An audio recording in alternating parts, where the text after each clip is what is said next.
Well, good afternoon, everyone. In March, the USS Annapolis submarine visited Australia.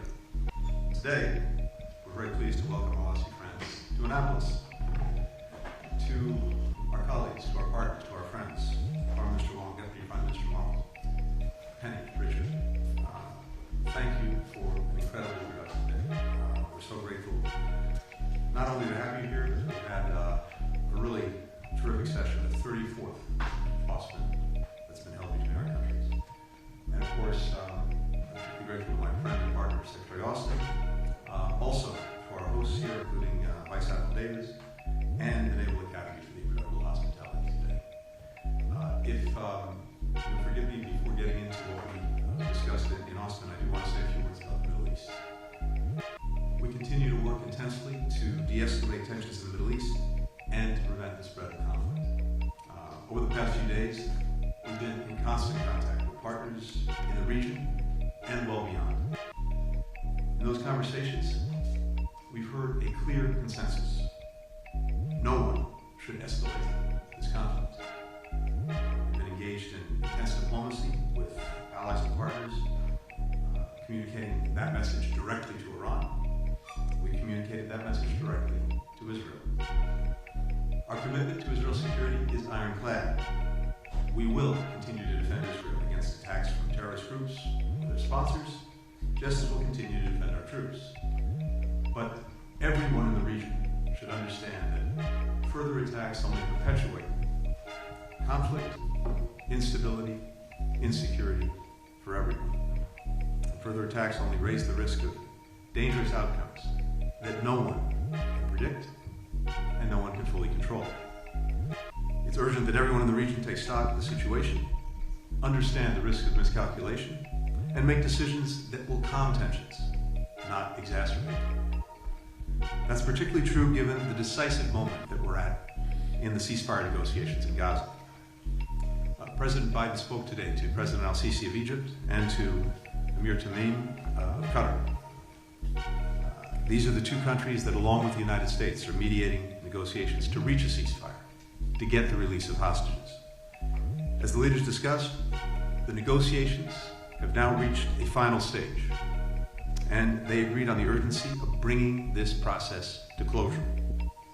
Concluding that agreement and avoiding any action that could somehow disrupt it is the only path to ending the conflict in Gaza and bringing calm to the region. It's critical that all parties work to finalize an agreement as soon as possible. Now, from day one of this administration, we have been laser focused on realizing a shared vision for a free and open Indo-Pacific. I just got back from my 18th trip to the region in this job. And a big part of that trip was with Secretary Austin. We did 2+2s with the Philippines and with Japan. I was at ASEAN with Foreign Minister Wong. We were together also for the Quad meetings in Japan. At the heart of our work in the Indo-Pacific is our alliance with Australia. Today, yet another step forward in deepening, strengthening that alliance. President Biden has called it an anchor for peace and prosperity in the Indo-Pacific and around the world. It's enduring more than 70 years, and our countries working together have made our people a little bit more free, more secure, more prosperous. But just over the past 3.5 years, I believe we've made the relationship stronger than it's ever been. We've enhanced our defense cooperation, including expanded marine rotations through Darwin. We created AUKUS with the UK to bolster regional and global security, to turbocharge our defense industrial bases. We have the first cohort of Australian workers who just arrived in Pearl Harbor for training and maintenance on nuclear-powered submarines. And we continue to broaden the scope of our partnership, from collaboration on advanced AI and quantum to combating disinformation. When Prime Minister Albanese and President Biden were last together, they talked about and agreed on plans to really advance what we call an innovation alliance. They inaugurated this during the state visit in October, and they continue, and we continue to elevate science, technology, and clean energy collaboration as a fundamental part of the work that we're doing together. Through our Critical Minerals Task Force, we're strengthening supply chains for components that are essential to electric vehicles, to batteries, to solar panels, many of the things that will be at the heart of the 21st century economy, and that are also critical to combating climate change. Over the past just 2.5 years, the U.S. has invested more than $5 billion in Australia for critical minerals. Yesterday, we also announced a partnership using satellite imagery to better manage natural resources and to help us tackle climate change. Throughout AUSMIN, we also discussed threats to our shared vision of a free and open Indo-Pacific, a region that's stable, that's peaceful, that's prosperous, where sovereignty and international law are respected, where human rights are promoted and protected. We agreed on the importance of maintaining peace and stability in the South China Seas, the East China Seas, and countering any attempts at coercion. We're united on the need to maintain peace and stability across the Taiwan Strait and to resist any actions that escalate tensions or undermine the status quo. We're also committed to deepening, strengthening the architecture that upholds this shared vision for the region and working more and more with other allies, with other partners to advance the shared vision that we have. We've been enhancing our cooperation with Pacific Island countries. We're taking, of course, the next steps on AUKUS. We're advancing an affirmative agenda for the Quad, where Penny and I were just engaged a few days ago. We reaffirmed the importance also of bridging the Indo-Pacific and the transatlantic theaters. Very grateful that Australia is the largest non-NATO military contributor to Ukraine, providing air defense capabilities to helping train Ukrainian personnel in the United Kingdom. Fundamentally, we agree with Prime Minister Albanese that, as he put it, ours is an alliance with a bright future because it's an alliance for a better future. Lloyd and I are both incredibly grateful to Penny and Richard for their partnership and for their friendship. Penny. Thank you very much. Can I first thank Secretary Blinken, Tony and Secretary Austin, Lloyd for hosting Richard and I at this remarkable facility on these beautiful grounds, and we really appreciate the opportunity to be here. If I may first start with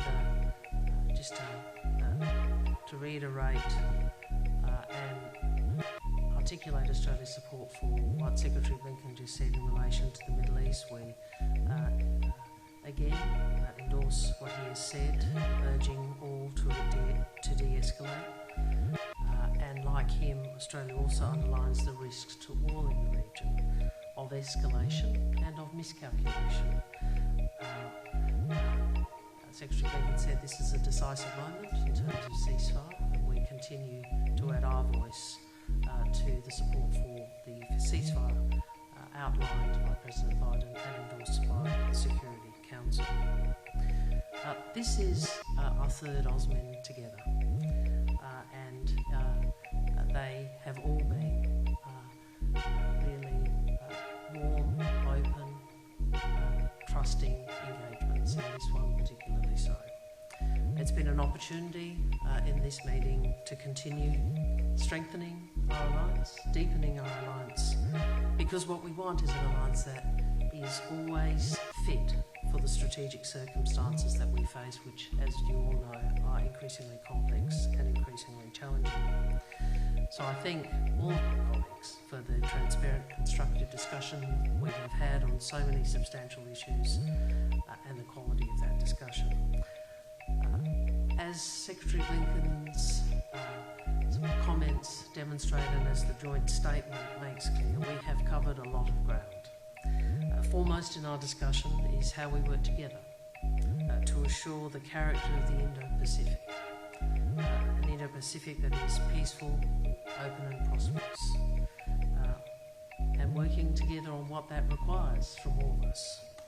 To step up our delivery in the region, to step up our collaboration with others in the region, to work across shared priorities, as we have been over these last years, on everything from infrastructure to sustainable development to cyberspace and connectivity to health and, of course, on security and conflict prevention.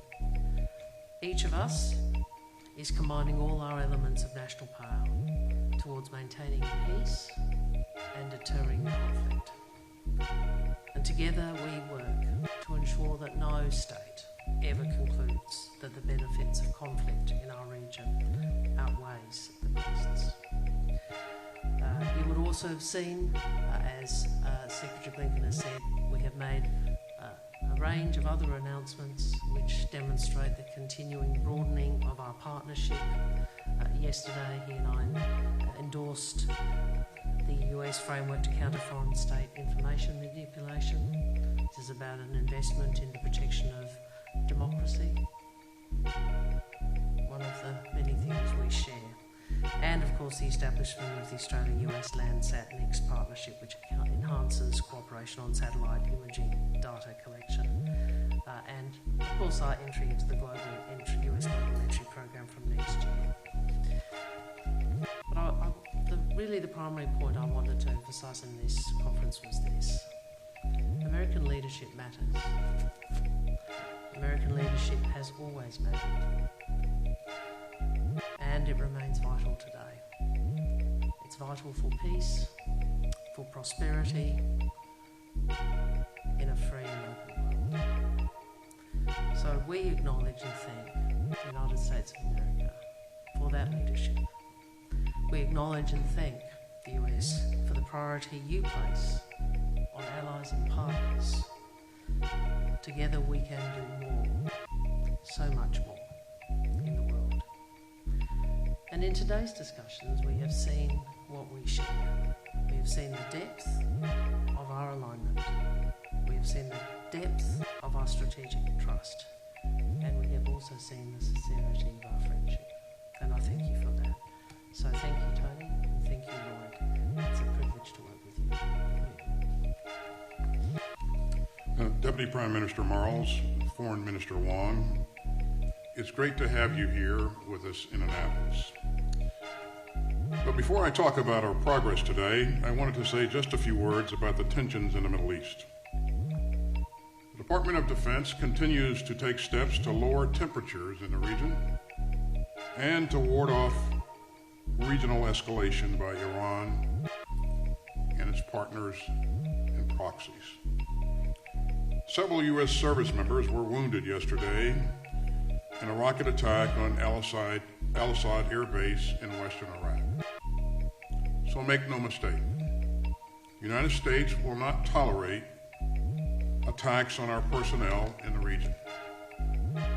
We've adjusted our military posture to strengthen our force protection, to reinforce our ironclad commitment to the defense of Israel, and to remain prepared to respond to any contingency.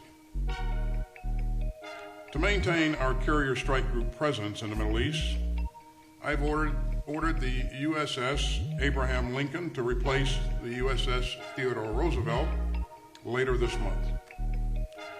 I've also ordered more cruisers and destroyers capable of ballistic missile defense to the region, and I've ordered the deployment of another fighter squadron to the Middle East to reinforce our defensive air support capabilities there.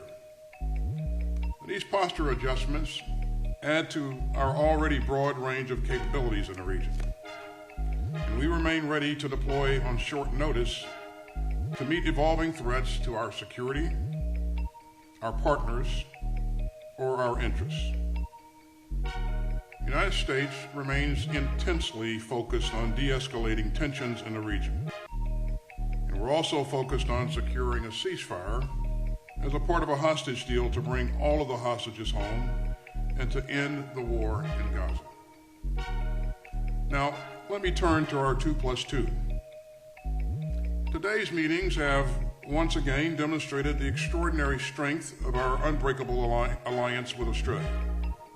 The United States and Australia share a common vision for a free and open Indo-Pacific, and that guided today's discussions. Let me mention 3 key items. First, we agreed to continue deepening our force posture cooperation. Our countries are upgrading critical air bases in Western Australia and the Northern Territory. We're operating from new locations such as RAF Learmonth and we're establishing an enduring logistics location at Bandiana. We're also increasing the presence of rotational U.S. forces in Australia. And all this will mean more maritime patrol aircraft and reconnaissance aircraft operating from bases across northern Australia. It will also mean more frequent rotational bomber deployments. Second, we're doubling down on our defense industrial base cooperation, and this includes supporting Australia's guided weapons and explosive ordnance enterprise. By the end of the year, we're aiming to sign 2 memorandums of understanding on critical munitions. The first supports manufacturing guided multiple launch rocket systems, or GMLRS, in Australia by 2025. The second advances the co-production, co-sustainment, and co-development of the Precision Strike Missile, or PRISM. And as we accelerate our work together on PRISM, we agreed to stand up a joint program office in early 2025. Together, these efforts will help ensure that we have the capability and the capacity that we'll need for decades to come. And finally, we'll continue to advance our defense ties with regional allies and partners, especially India, Japan, and the Philippines. And along with our UK allies, we continue to make outstanding progress through the AUKUS partnership. The United States is pursuing different initiatives with each of our allies and partners in the Indo-Pacific. And all of that vital work builds greater peace, stability, and deterrence across the region. You know, Secretary Blinken and I returned from the Indo-Pacific just last week. We participated in 2+2 meetings with our counterparts in Japan and the Philippines. In both Tokyo and Manila, we spoke at length about Australia's vital role in our network of alliances. In the United States, Australia, and our other friends in the region are operating together more closely and more capably than ever before. So Richard and Penny, thanks for your leadership and for your commitment to our alliance and to the security in the region. So we got a lot done today. We'll keep building on our joint achievements over the past 3.5 years, and we'll keep charting an ambitious course forward. Thanks again. And now, Richard, over to you. Well, can I thank Secretary Blinken and Secretary Austin for hosting Penny and I at this year's AUSMIN, and it has been a real treat to be able to conduct AUSMIN this year at the US Naval Academy here at Annapolis.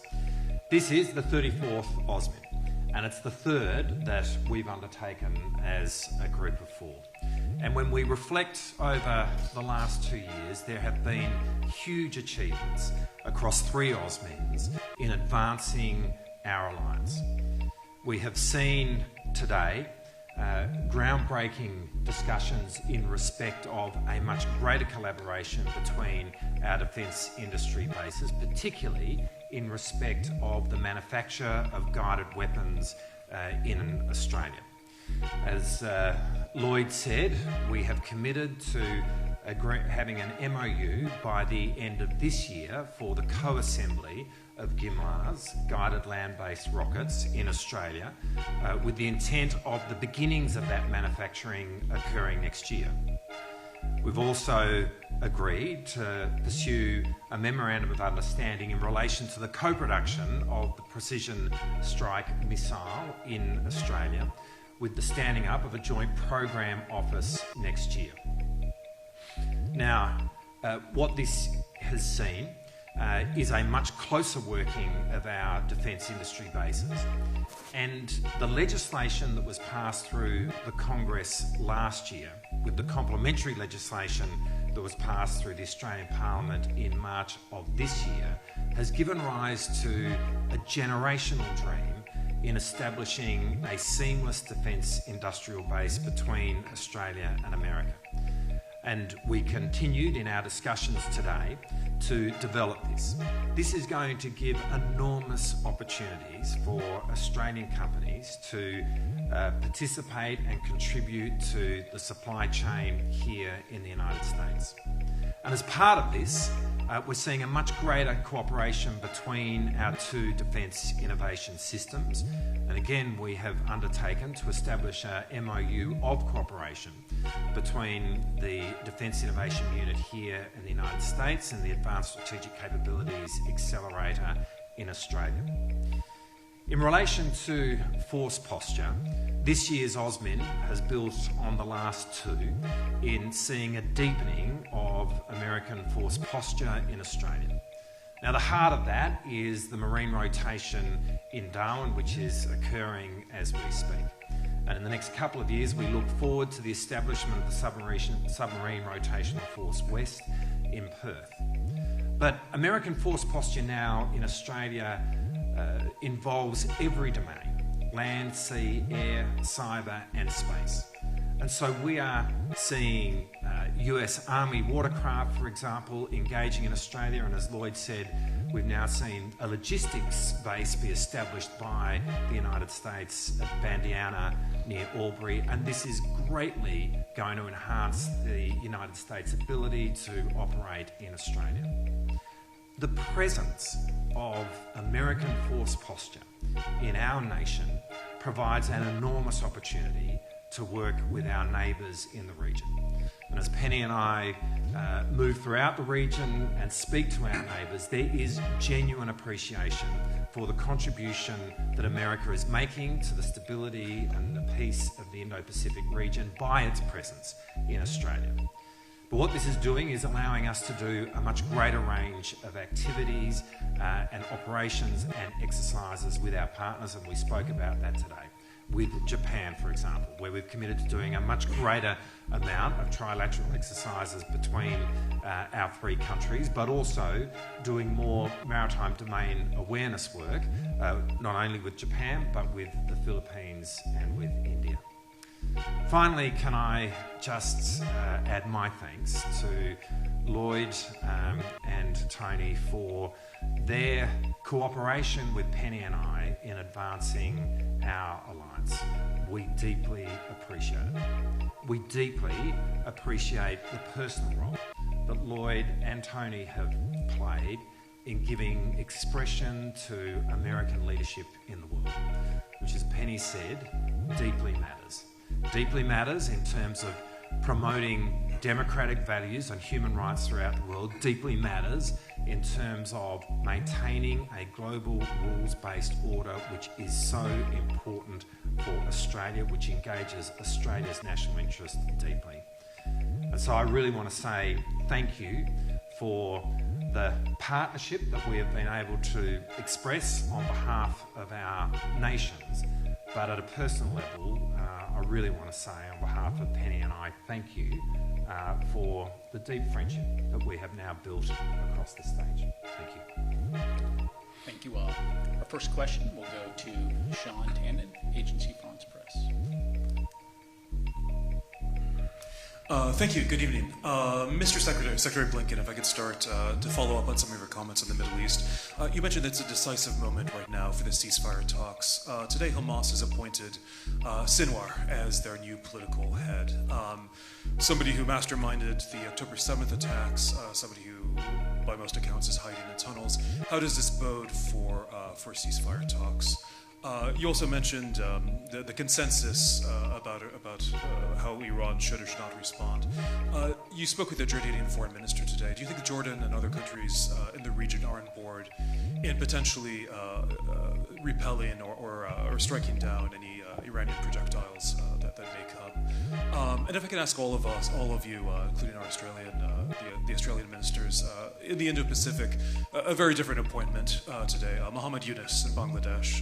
I just wanted to see if you had any thoughts about where Bangladesh is going, stability, how you see that. And just very briefly, Secretary Austin, if I could ask in particular on, but an important topic, a domestic one, but the 9/11 trial, the plea agreement, which you have cancelled. I wanted to see if you could explain that a bit to us. There are, of course, of course, been concerns about the plea agreement voiced by some of the families, but also there have been longstanding concerns about a trial, not only because of the death penalty, but because of the use of waterboarding, of torture in the evidence. Do you believe a trial can go forward? Thanks very much. Thank you, Sean, and I know your colleagues appreciate you asking their questions for them as well. So, on the questions addressed to me, first with regard to Mr. Sinwar, he has been and remains the primary decider when it comes to concluding a ceasefire. And so I think this only underscores the fact that it is really on him to decide whether to move forward with a ceasefire that manifestly will help so many Palestinians in desperate need, women, children, men, who are caught in the crossfire of Hamas is making in Gaza, whether we can put Gaza and the region more broadly onto a more peaceful and secure path. So it only emphasizes the fact that, as has been the case for some time, it really is on him. And as the President said today following his conversations with President al-Sisi and with Amir Tamim, this is the moment. This is the decisive moment. The negotiations have reached their final stage, and we believe strongly that they should come across the finish line very, very soon. And that, besides changing everything for people in Gaza, bringing the hostages home, giving us an opportunity to build a more enduring peace for Gaza, also opens up other possibilities, other prospects more broadly in terms of de-escalating tensions and bringing real security and stability. That's what we're focused on. And so when it comes to defending Israel, we are resolute, will remain resolute in making sure that we do everything possible to defend it against any attacks. I'm not going to speculate on how that might go forward. I can tell you that the intense focus that we have and that all our partners in the region have, including our Jordanian partners with whom I spoke today, that focus is on de-escalation, is on making sure that no one takes any steps that could actually add fuel to the fire and broaden the conflict. And they're also intensely focused on getting the ceasefire over the finish line. With regard to Bangladesh, we're monitoring the situation very closely. I would just say that any decisions that the interim government makes need to respect democratic principles, need to uphold the rule of law, need to reflect the will of the people. We, for our part, take very seriously the safety and security and well-being of American citizens, of our personnel. We went, as I think you know, to order departure of our non-essential personnel, and of course we'll be watching this day in, day out. You asked me a question on Bangladesh, and I think the Secretary's outlined really a similar position to the one I would have articulated. I was in Bangladesh not long ago, so obviously have watched with particular personal concern, as well as our nation's concern about the violence and tragic loss of life in Bangladesh, and I want to offer our deepest condolences to families and friends of all those who have died. In relation to the interim government, what we would say is we call on all parties to cease violence, we call on all parties to de-escalate and respect universal rights, and we urge a full and independent and impartial investigation into the events of recent weeks. We continue to support the calls from the people of Bangladesh for an orderly and peaceful return to a democratic and inclusive government.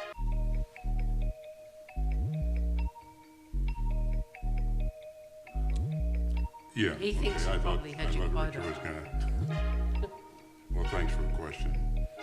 I would just say that there's not a day that goes by when I don't think of 9/11 and the Americans that were murdered that day. Also, those who died trying to save lives, and the troops and their families who gave so much for this country in the years following that. I'm deeply mindful of my duty to all those whose lives were lost or changed forever on 9/11. And I fully understand that no measure of justice can ever make up for their loss. So this wasn't a decision that I took lightly. But I have long believed that the families of the victims, our service members, and the American public deserve the opportunity to see military commission trials carried out in this case. And I'll leave it at that. Okay. Our next question will go to Jade McMillan, Australian Broadcasting Corporation. Thank you very much. Secretary Blinken, Julian Assange's lawyers say that they'll be seeking a pardon for his criminal conviction in the US. Would you consider that to be appropriate? And secondly, were there any concerns raised on the US side about how the Australian government responded to his release? There was some criticism domestically, for example, that the welcome he received risked damaging the relationship between Australia and the US. Thank you. Look, we've had a legal process go forward and conclude. We didn't talk about this at all today. It didn't come up in our conversations. And in terms of what follows, I would refer you to our own Department of Justice. But as far as I'm concerned, there's a legal process that's been concluded, and I'll leave it at that. Okay, our next question will go to Reuters, Idris. I've got a few questions as well, so let's drop in. Well, can I just ask Minister Wong and Deputy Prime Minister Marles, what role would Australia play in a Taiwan contingency beyond basic support? Would you commit troops to helping defend Taiwan? For Secretary Austin, who was behind the attack at Al-Assad yesterday? And do you believe an Iranian or Hezbollah attack against Israel is imminent? Secretary Blinken, why do you believe Prime Minister Netanyahu will heed your calls to de-escalate, given that for the past 9 months or so he's either ignored or gone directly against your requests, whether it's on civilian casualties or negotiations on the ceasefire? And more broadly, you mentioned the ceasefire talks are in their final stages. We've heard similar optimism before. Why, or do you believe that Israel has set back that effort, given that they allegedly killed the leader of the group that they're supposed to be negotiating with?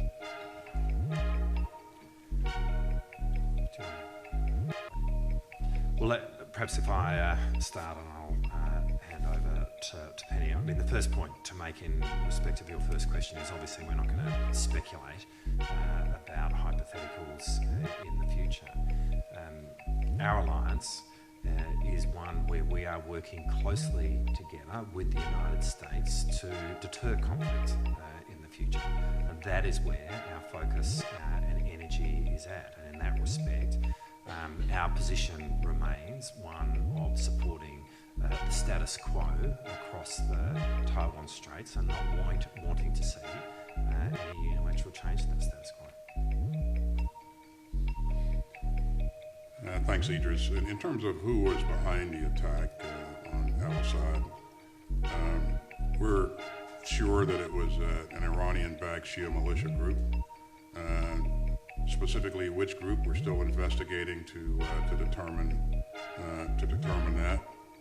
In terms of whether or not or when Iran would choose to attack Israel, I'm not going to speculate on any Iranian actions going forward. Idris, as you know, what I've been focused on is making sure that we're doing everything we can to put measures in place to protect our troops and also make sure that we're in a good position to aid in the defense of Israel if called upon to do that. So you've seen us do a number of things to strengthen our force posture. And again, I'm in constant communications with my commanders in the region and also with our allies as well. So we'll see how this evolves, but I won't speculate on any specific action by Iran or any other Iranian-backed group going forward. And Idris, with regard to the Middle East, it is manifestly in the interests of everyone involved to avoid escalation, to avoid the conflict spreading. And I believe that actually no one wants escalation. No one wants to see the conflict spread. But it's very important that no one takes steps that could lead to that, even if it's unintended.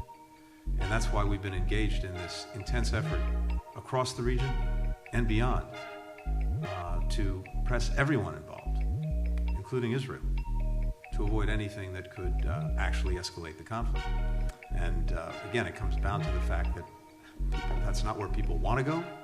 We want to make sure to the best of our ability that they don't go there even inadvertently. When it comes to the ceasefire, let's understand where we are, how we got there, and why we believe this is something that should close and should close very soon.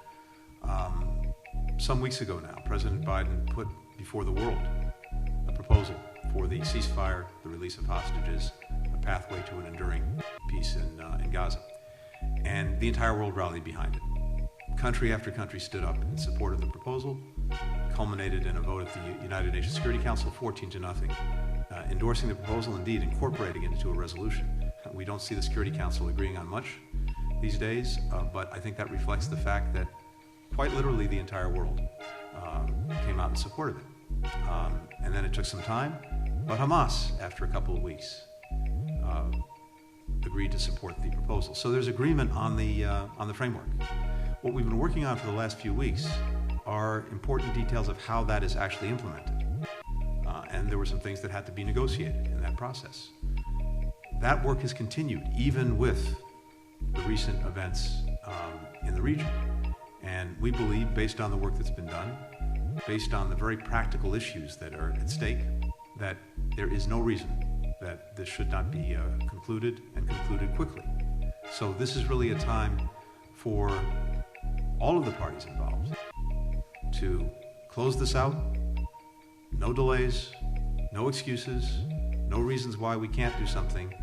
Focus on getting to yes. The reason, among other things, that we very much want to avoid any escalation is because, yes, that has the potential to disrupt concluding the ceasefire agreement. So in and of itself, escalation would be a bad thing, but it also has the potential to upend bringing the ceasefire over the line and bring it to conclusion. Again, this ceasefire is profoundly in the interest of everyone. It's in the interest of Israelis, it's in the interest, of course, of the hostages, their families around the world, including in the United States. It's manifestly in the interests of the Palestinian children, women, and men who are suffering every day. It's in the interests of virtually every country in the region, because not only is what's happening in Gaza at stake, but many of these other points of conflict will also be profoundly affected by getting a ceasefire. It opens up the prospect of calming things down everywhere in the region. So that's our focus. We're doing everything we can both to avoid the escalation, bring the ceasefire agreement to conclusion, and we won't stop until we get there. Our final question will go to Adam Creighton, the Australian. Thank you very much for taking our questions. This one is for Secretary Austin. So recently, the influential media magnate Rupert Murdoch said that in his view, he did not think the US would come to the aid of Taiwan if China tried to encroach on the island. So what do you make of that sort of assessment? And if Mr. Murdoch was wrong, is it the expectation of the US that Australia would come to the assistance of the US militarily in any such confrontation? Well, I certainly won't comment on Mr. Murdoch's analysis or his statement, and I won't speculate on whether or not there will be a conflict. As I've said a number of times, I don't think conflict with China is either imminent or inevitable. We continue to work with like-minded partners in the region to ensure that we're doing things to promote a free and open Indo-Pacific. And so the types of things that you've seen us do over the last 3.5 years, I think, have been quite remarkable. Above and beyond the things that we discussed today in this 2+2, which, I mean, there are substantial accomplishments that our two countries have accomplished together. But if you look at the things that we've done in terms of strengthening our relationship with India,